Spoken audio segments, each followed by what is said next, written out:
Terima kasih pada kawan-kawan yang menyaksikan. Kali ini kita akan berbagi, ini juga memberkati dalam hidup saya, bahwa khotbah dari Pak Bambang Nursena ini tentang apakah Tuhan Yesus diciptakan. Banyak yang menyalahpahami tentang iman Kristen. Ini sudah memberkati hidup saya dan saya mau berbagi kepada kawan-kawan seiman. Silahkan menyaksikan, mendengarkan. Tuhan Yesus memberkati.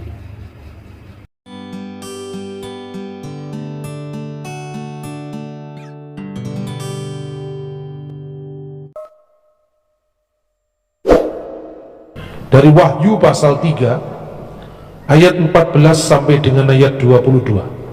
Kita akan membaca firman ini dengan berbalasan. Saya membaca ayat 14, jemaat bersama-sama ayat 15, berbalasan sampai ayat 22. Kepada jemaat di Laodikia, dan tuliskanlah kepada malaikat jemaat di Laodikia, inilah firman dari Amin, saksi yang setia dan benar, permulaan dari ciptaan Allah. Ayat 15.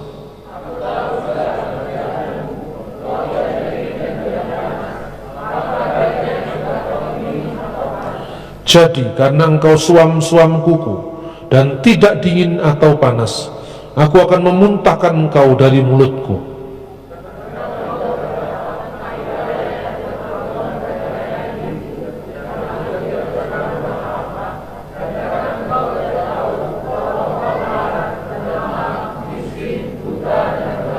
Maka aku menasihatkan engkau supaya engkau membeli daripada emas yang telah dimurnikan dalam api, agar engkau menjadi kaya, dan juga pakaian putih supaya engkau memakainya, agar jangan kelihatan ketelanjanganmu yang memalukan, dan lagi minyak-minyak melumas matamu supaya engkau dapat melihat.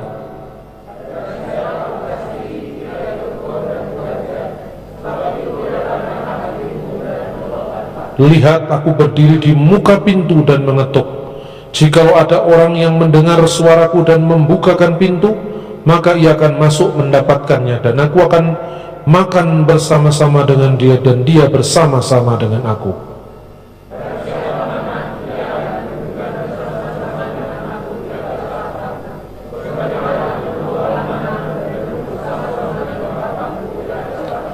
Siapa bertelinga hendaklah mendengarkan apa yang dikatakan Roh kepada jemaat-jemaat.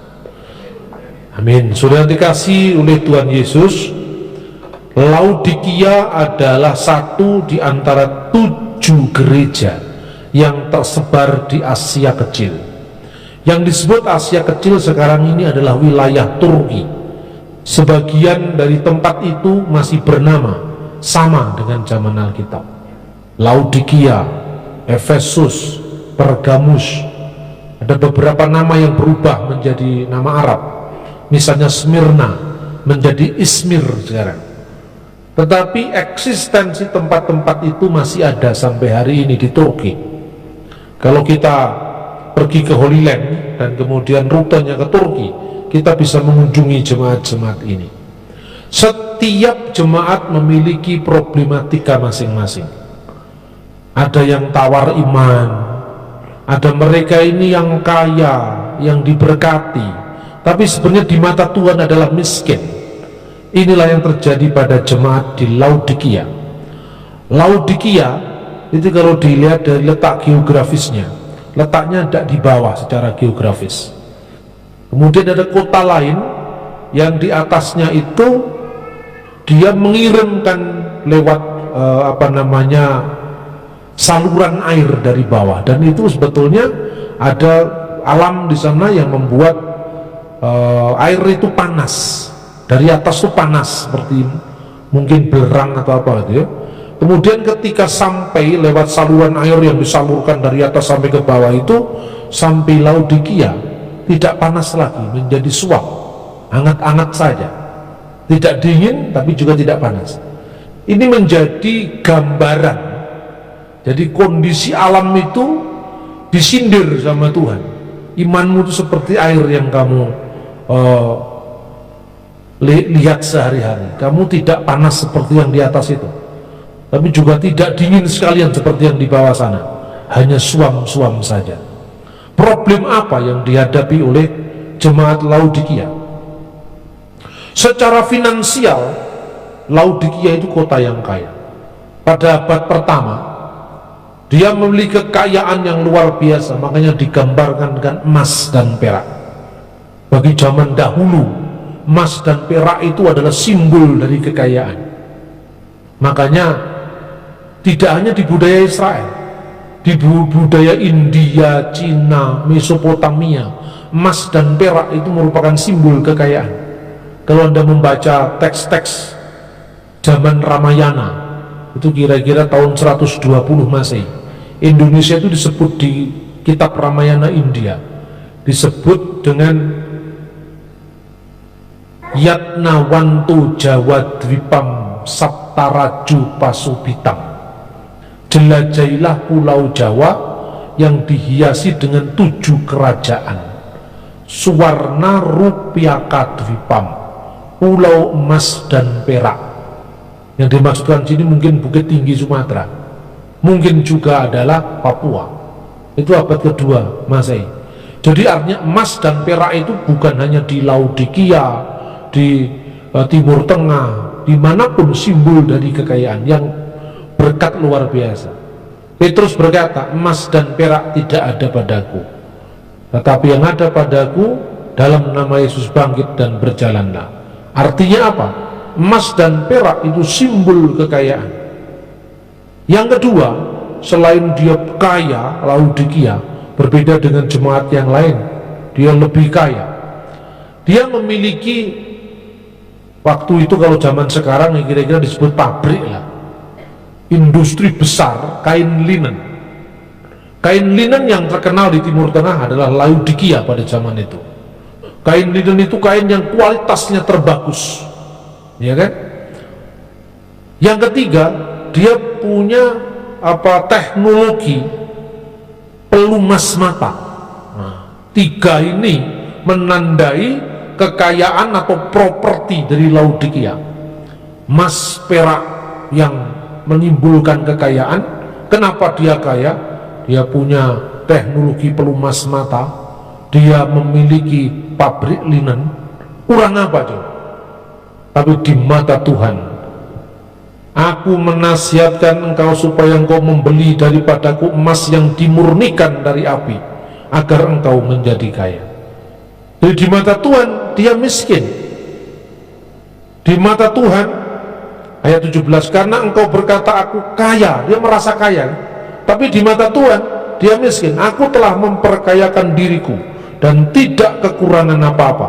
Itu sombongnya mengatakan, aku tidak kekurangan apa-apa. Dan karena engkau tidak tahu, kata Tuhan, bahwa engkau melarat, malang, miskin, buta dan telanjang. Coba renungi ayat ini. Engkau melarat padahal dia di tengah limpahan harta. Engkau adalah malang, miskin, buta padahal dia punya pabrik pelumas mata, dan telanjang padahal dia punya pabrik linen.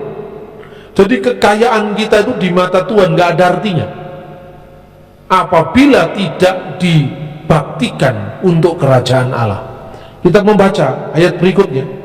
Oleh karena itu aku menasihatkan kepada engkau agar engkau membeli daripadaku emas yang dimurnikan dengan api. Bukan emas perak dunia, tapi firman Allah yang memurnikan engkau. Itulah kekayaanmu yang sebenarnya. Emas yang dimurnikan dengan api, itu simbol dari firman Allah, agar engkau menjadi kaya. Kaya beneran, bukan hanya kaya seperti yang kamu klaim, aku sudah kaya dan memperkayakan diriku. Dan juga pakaian putih, supaya engkau memakainya, dan jangan kelihatan ketelanjanganmu yang memalukan. Engkau punya pabrik linen, padahal sebenarnya itu tidak ada apa-apanya di mata Tuhan. Supaya engkau memakai pakaian putih adalah lambang dari kesucian, lambang dari ketulusan, lambang dari penyerahan diri, lambang dari kemurnian. Supaya engkau memakainya dan tidak kelihatan ketelanjanganmu yang memalukan. Dan lagi minyak untuk melumas matamu, agar engkau melihat. padahal dia punya pabrik untuk pelumas mata. Anda membaca gitu, Laodikia in the first century, itu ada di Google. Anda lihat bagaimana kota Laodikia dengan kekayaan yang luar biasa, tapi di mata Tuhan itu adalah nisbi. Maka aku menasihatkan kepadamu, engkau membeli emas daripadaku. Kenapa kok membeli, bukan memberi? Supaya engkau menerima, tapi membeli. Karena jikalau engkau bisa membeli demi kekayaanmu, engkau tidak berbuat apa-apa untuk Tuhan. Engkau tidak peduli dengan yang miskin karena engkau merasa cukup. Engkau tidak peduli dengan kerajaan Allah karena engkau tidak punya hati di sana. Jikalau engkau bisa membeli di sana, engkau harus membeli daripadaku. Ini tuntutan Tuhan. Maka Tuhan berkata, barang siapa ku kasih, ku tegur dan ku hajar, sebab itu relakanlah hatimu dan bertobatlah. Ayat selanjutnya, aku berdiri di depan pintu dan mengetuk. Jikalau orang mendengar suaraku dan membukakan pintu, aku akan masuk ke dalam rumahmu dan akan makan bersama-sama dengan engkau. Tuhan menjadi bagian dari keluarga kita. Kita mempersilahkan Tuhan menjadi kepala atas rumah-rumah kita.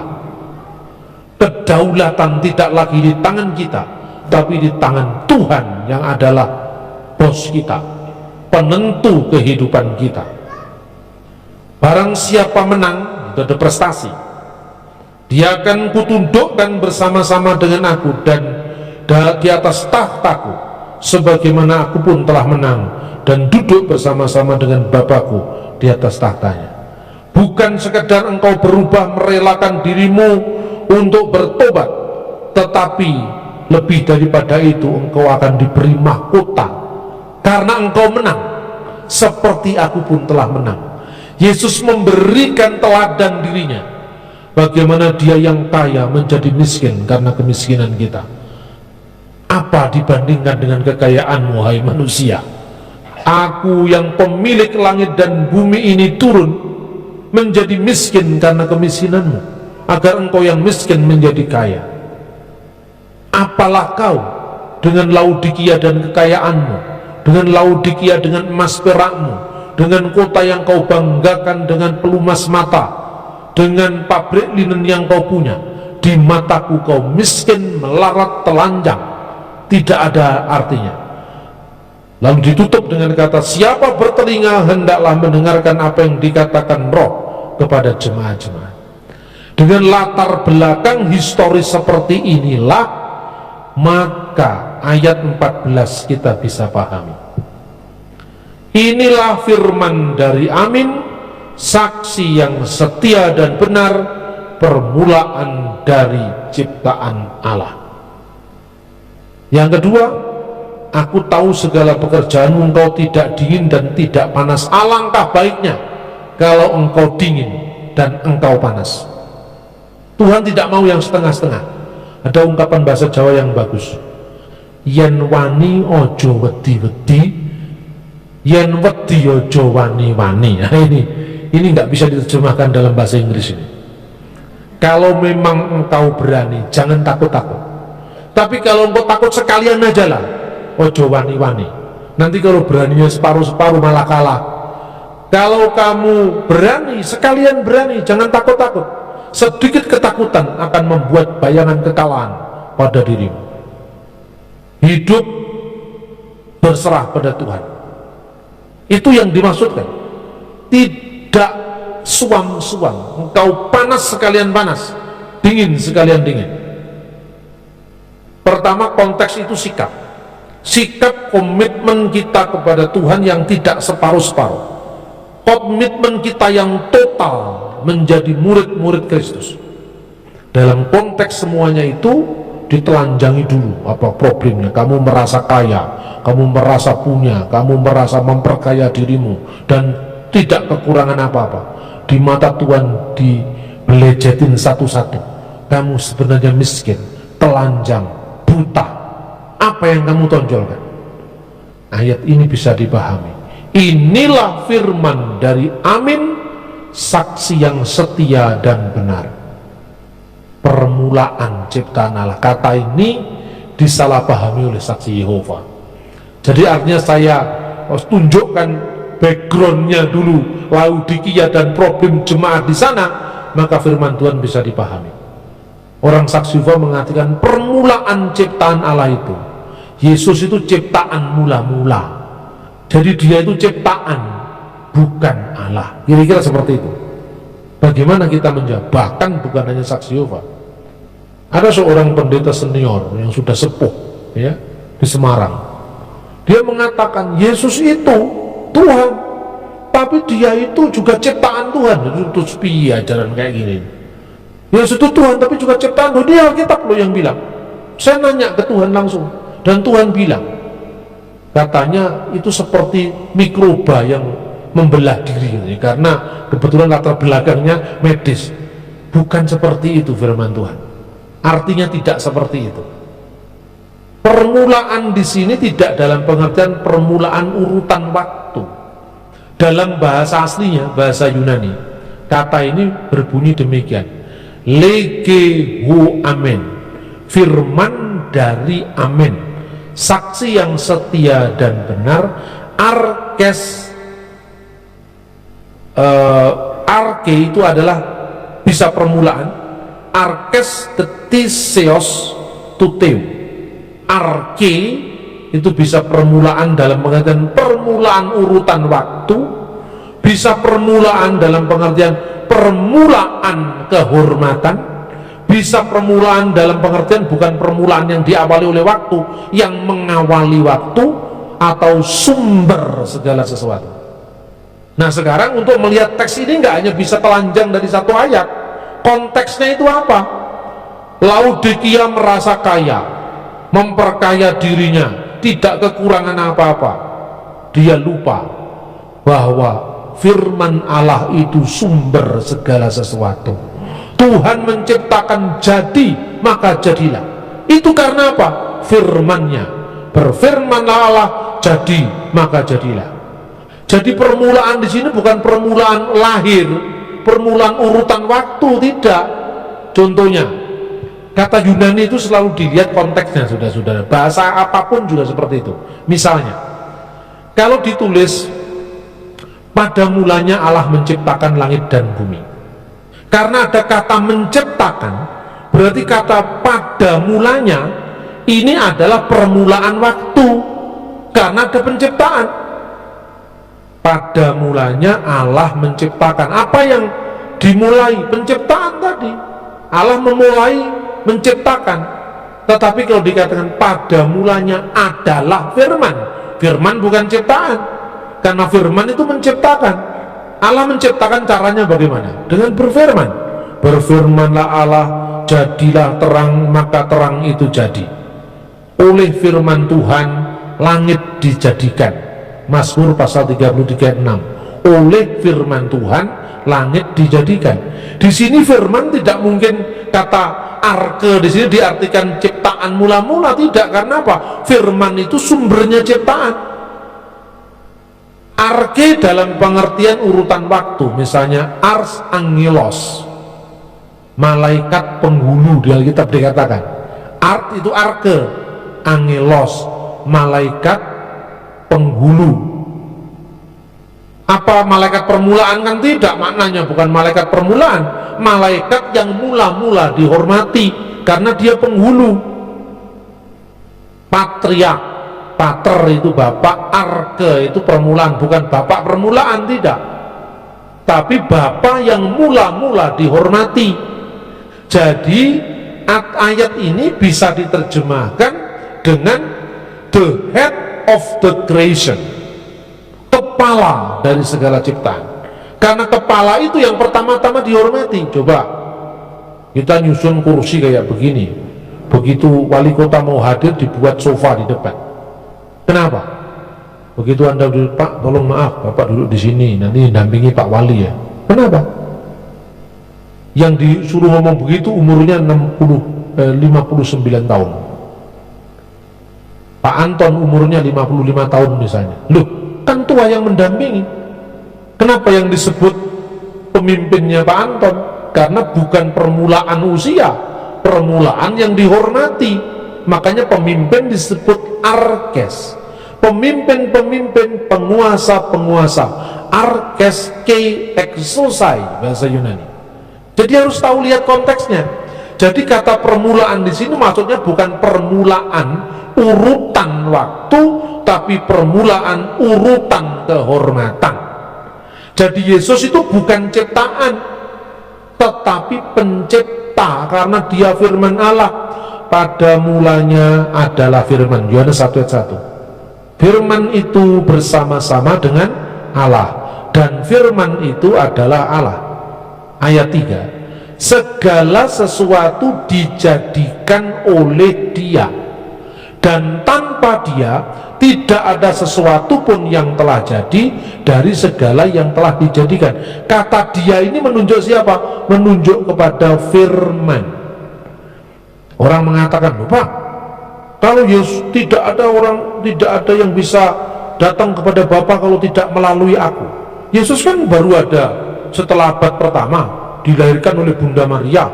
Nah, sebelum ada Yesus, lalu bagaimana orang keselamatannya? Orang lupa dengan firman Tuhan, sebelum Abraham jadi, aku sudah ada.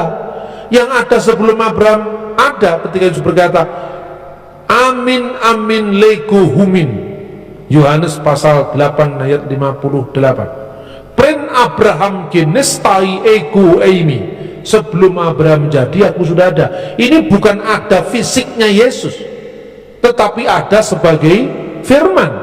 Pada mulanya adalah firman, firman itu bersama-sama dengan Allah, dan firman itu adalah Allah. Dalam bahasa Arab ini disebut fil mutlak. Dalam Alkitab bahasa Arab yang dipakai di gereja-gereja timur itu, di Syria, di Mesir, di Timur Tengah yang lain, itu digunakan fil mutlak, kata kerja yang menunjukkan absolutitas.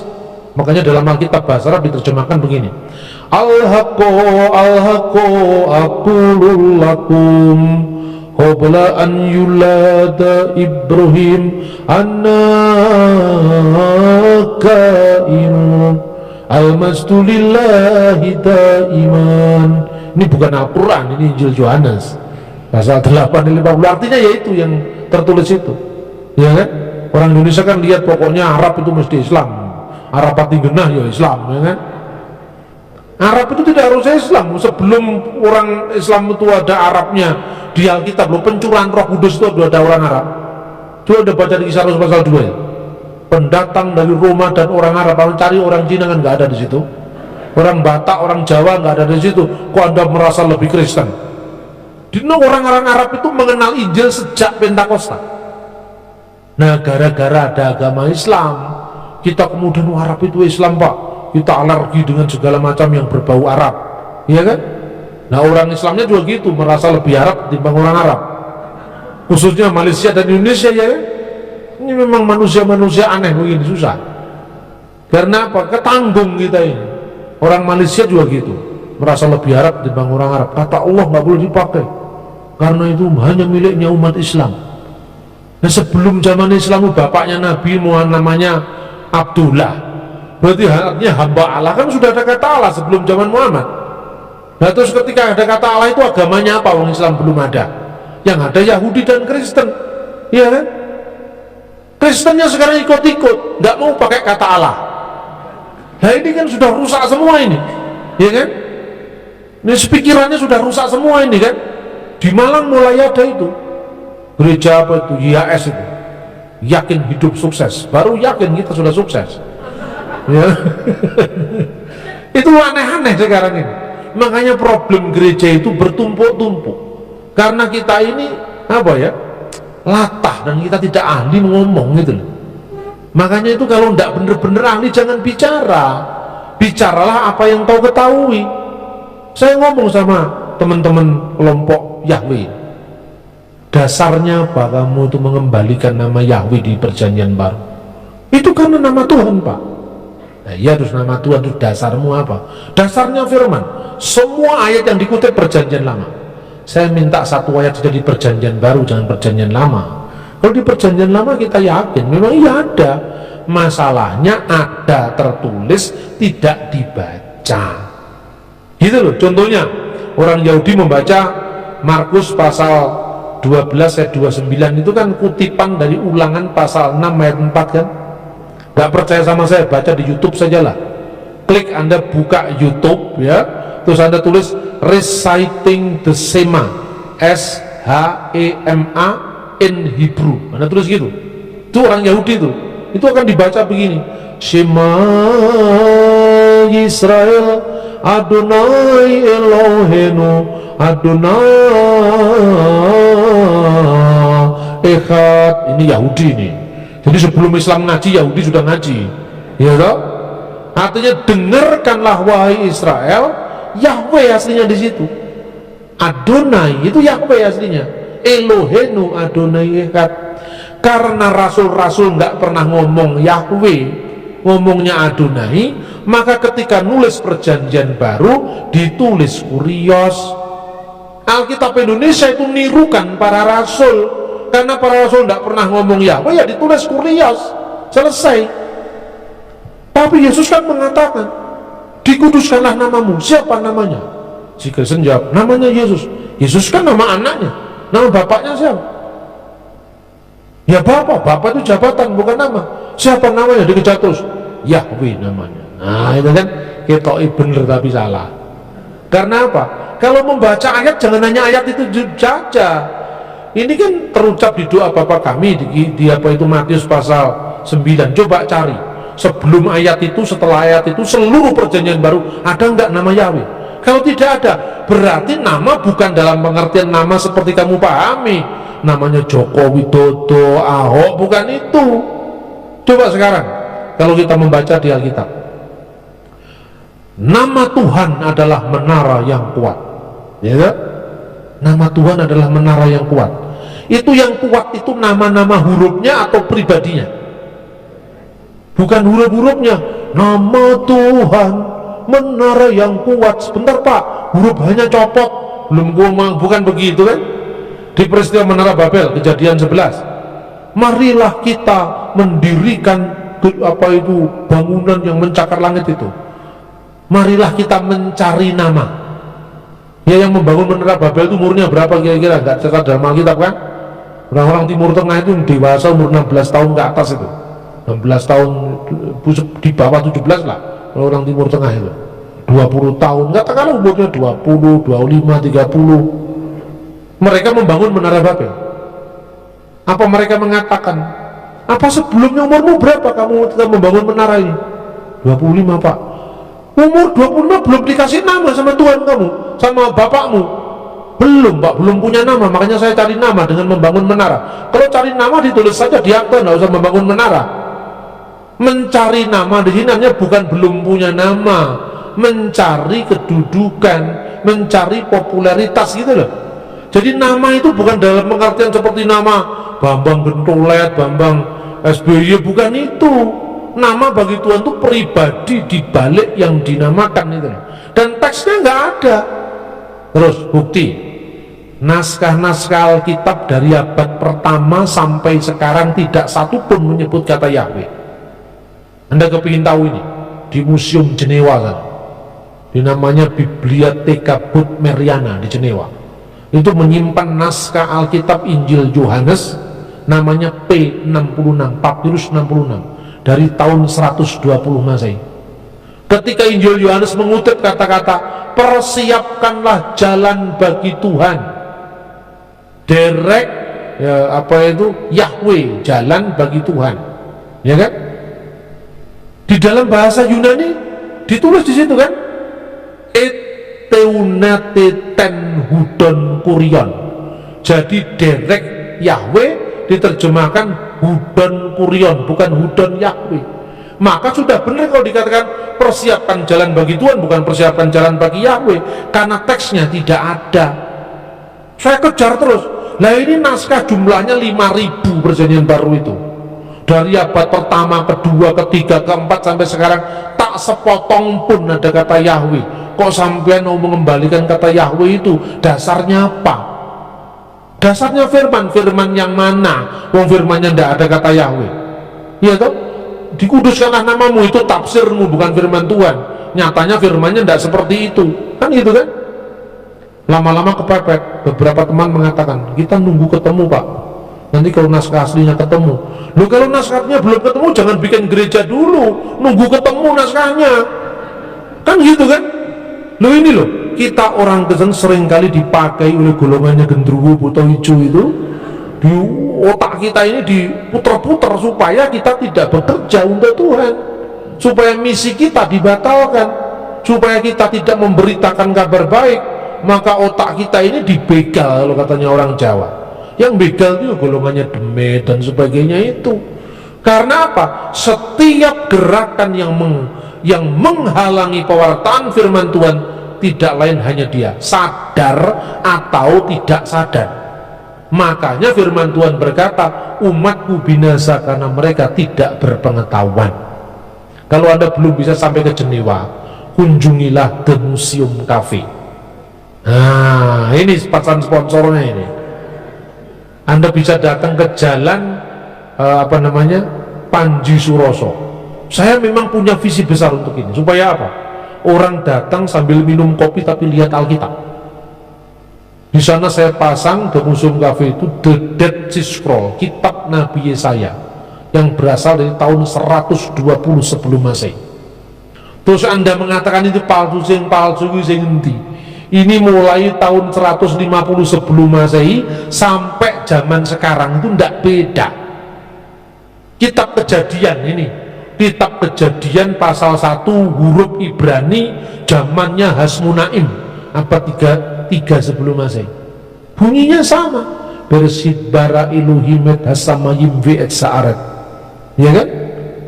Terus orang Samaria menulis kitab Taurat Samaria. 3 agama yang terpisah kitabnya satu. Kristen kitabnya Perjanjian Lama plus Perjanjian Baru. Yahudi kitabnya Perjanjian Lama saja, tidak percaya Perjanjian Baru. Samaria kitabnya Taurat saja, tidak percaya nabi-nabi dan yang lain-lain. Maka orang Samaria hanya percaya Kejadian, Keluaran, Imamat, Bilangan, Ulangan. Yosua ke bawah nggak diterima. Orang Yahudi hanya percaya Kejadian sampai Ulangan sampai Maleaki. Kristen percaya semua Perjanjian Lama plus Perjanjian Baru. Tetapi Tauratnya Samaria, Tauratnya Yahudi, Tauratnya Kristen satu. Nah ini ujuk-ujuk tiba-tiba suddenly orang abad ke-6, abad ke-7 ngomong kitab Taurat yang ada padamu tidak asli lagi. Terus aslinya mana? Tunjukkan. Ya toh? Gak bisa nunjukkan, aja ngomong. Kan gitu kan? Nah kalau ngadepi orang kayak gini, kalau nggak dengan bukti susah.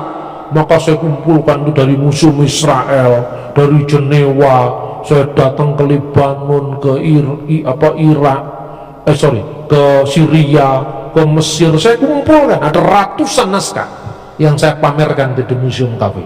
Ini awal mulanya karena gregetan.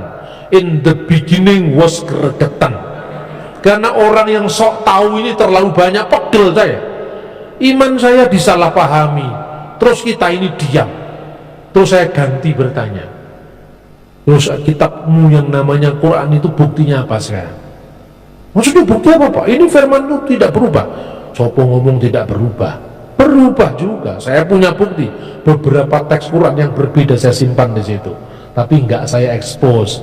Kalau orang yang melelet baru tak tunjukkan, ini loh beda ini.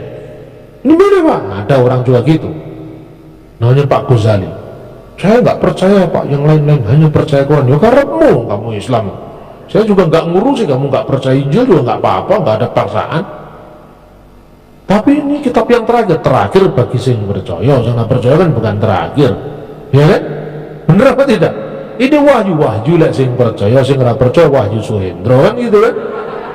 Jangan memaksakan klaim itu atas orang lain gitu loh. Saya pun juga seperti itu. Orang nanya ke saya, ini orang ini nanya, Yesus disalib apa enggak Pak?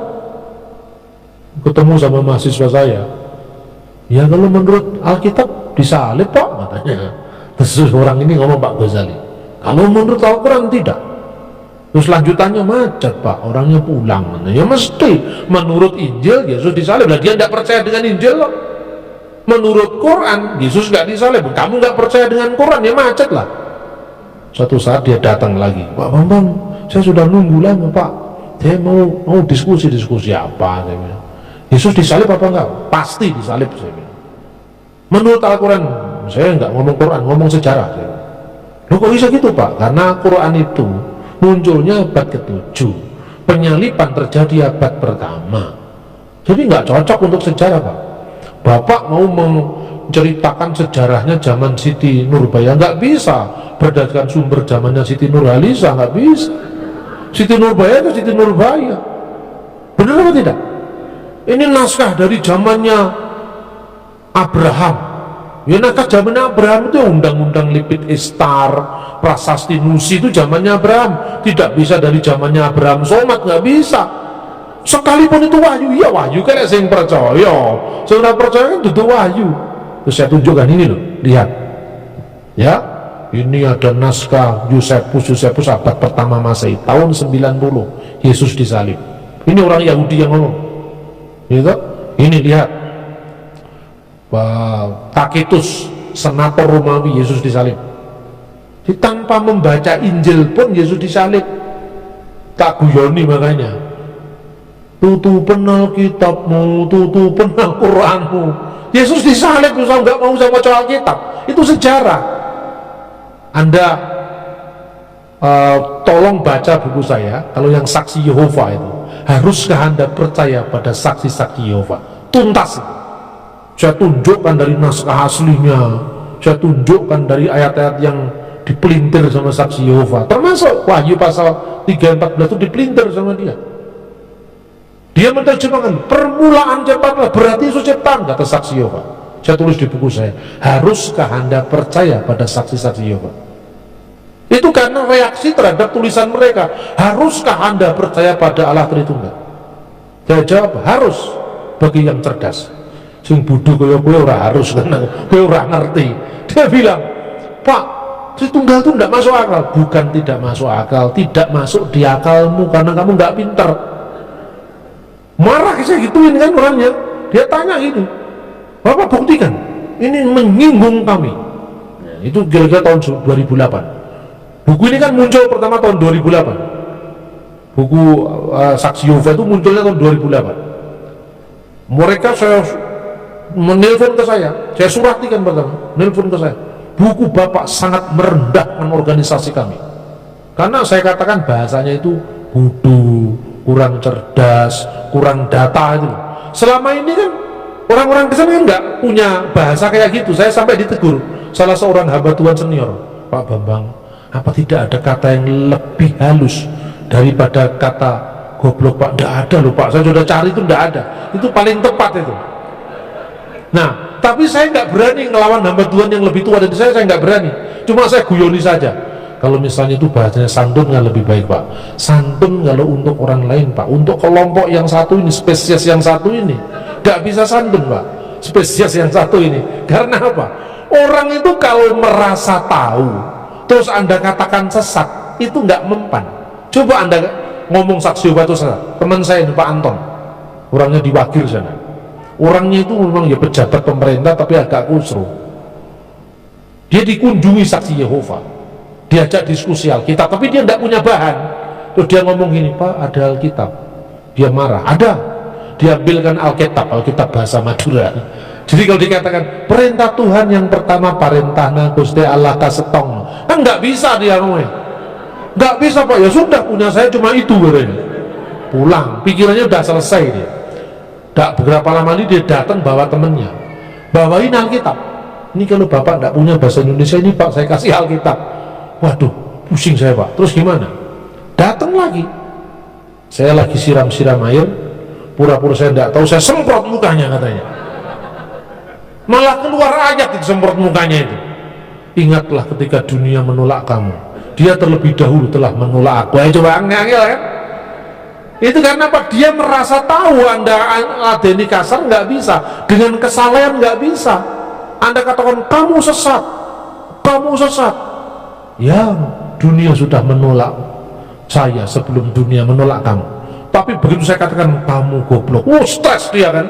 Karena dia merasa pinter gitu loh. Itu terapi penyembuhan. Orang sakit pikiran tuh cara penyembuhan kayak orang ngayang gitu. Saksi Yehova itu kan ayan rohani. Orang ayan itu kalau dielus-elus begini nggak sembuh-sembuh, malah mati. Tapi kalau dibentak sembuh dia, ternyata dicadarkan kamu ini salah, tuh dia membantah saya. Begini ceritanya. Menurut Bapak, Yesus itu siapa? Yesus itu ya Tuhan, Yesus itu ya Allah.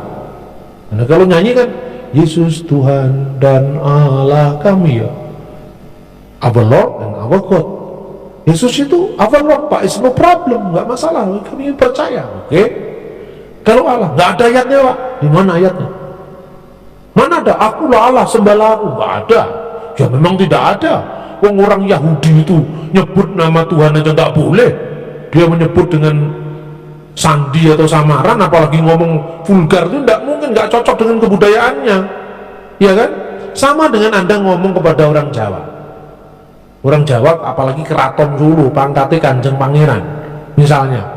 Anda tuh, kalau orang Batak atau orang Barat ya, anak kecil lagi mainan di belakangnya jok mobil, kakaknya udah dewasa, kakaknya lagi nyetir, rem mendadak, adiknya yang mainan tadi batu terbentur dengan jok mobil tadi, dia bilang apa? What happened, John? Saya dulu di sampingnya.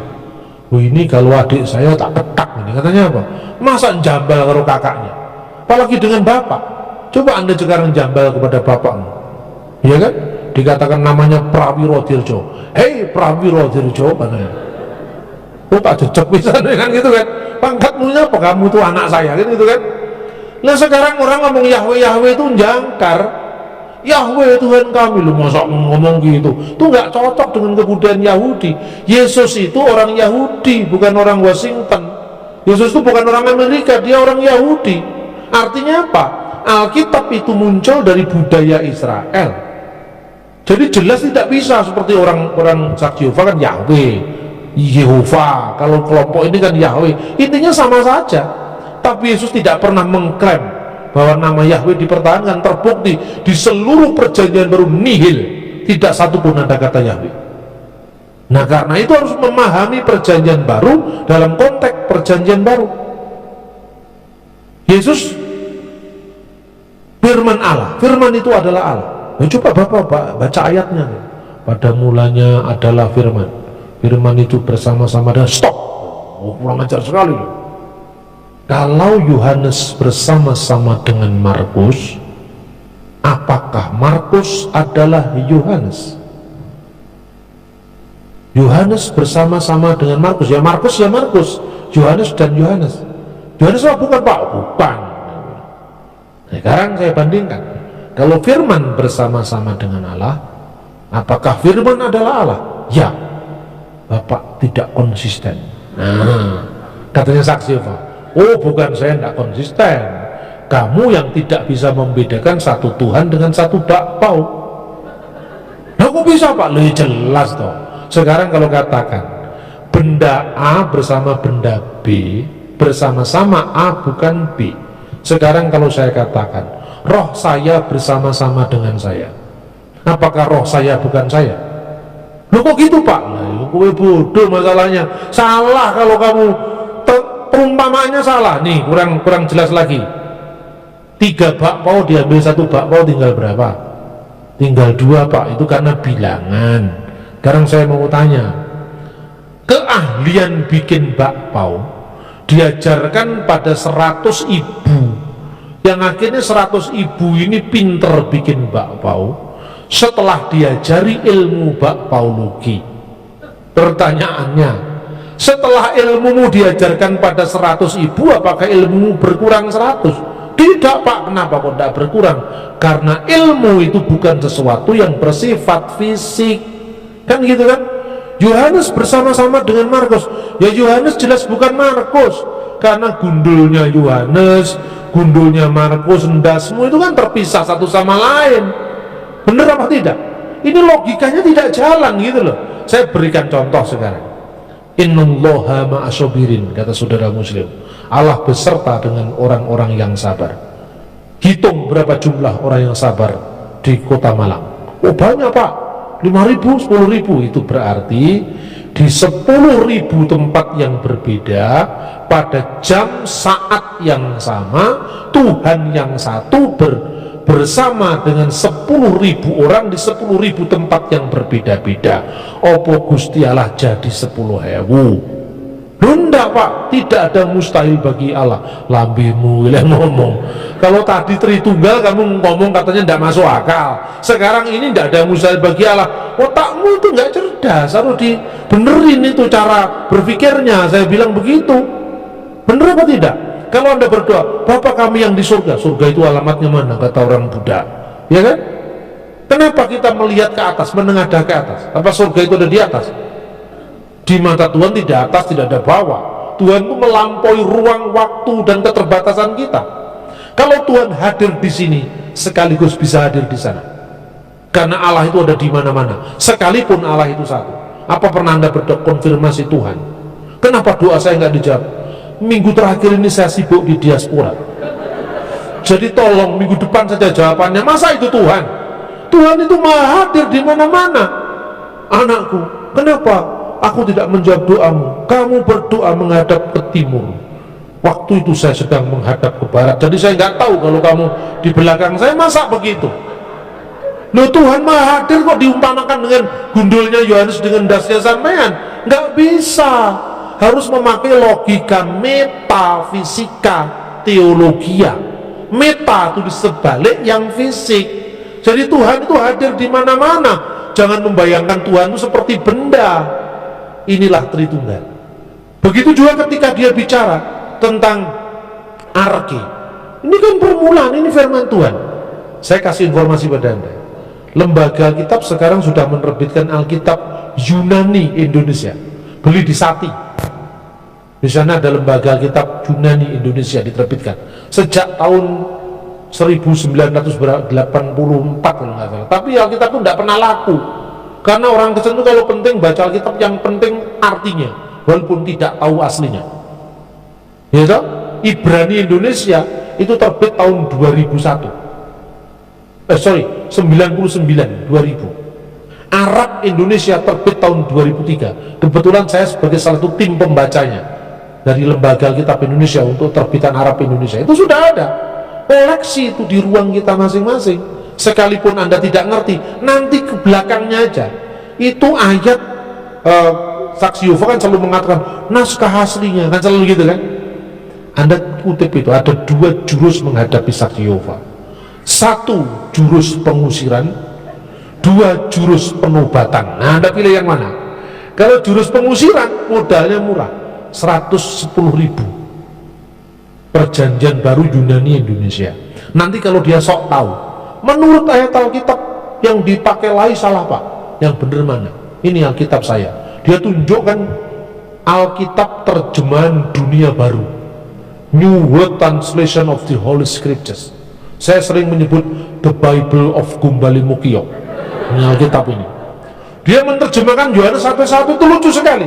In the beginning was the Word, and the Word was with God, and the Word was a God. Pada mulanya adalah firman, dan firman itu bersama-sama dengan Allah, dan firman itu suatu Allah huruf kecil. Terus saya katakan, firman itu Allah apa bukan? Bukan Pak. Firman itu suatu Allah. Terus suatu Allah itu saya tanya, Gusti Allah ini jumlahnya piro? Satu Pak. Ya Allah itu Yehuwa. Lah kok Yesus disebut Allah?